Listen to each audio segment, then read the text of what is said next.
আমরা প্রায় রাতে এখানে একটু আড্ডা মারতাম আর কি, টাইম স্পেন্ড করতাম বন্ধুদের সাথে।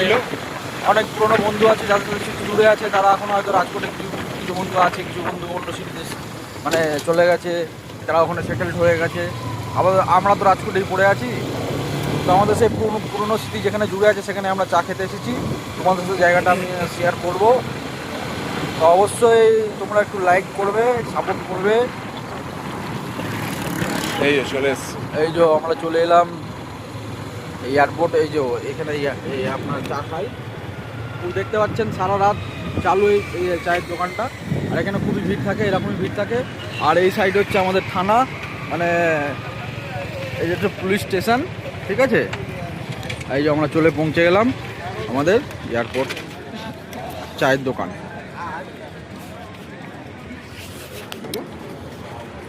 তো এই যে দেখতে পাচ্ছেন দুটো বাইকার আছে আমাদের, রাইডার। তো চলো, এই যে গাইস আমরা চলে এসেছি চায়ের দোকান। দেখতে পাচ্ছেন এত রাত, তবুও দেখতে পাচ্ছেন এখনো ভিড়। মানে এটা সারা রাত চালু থাকে আর কি, আমাদের দেশের মতো মানে সেরকম নয়।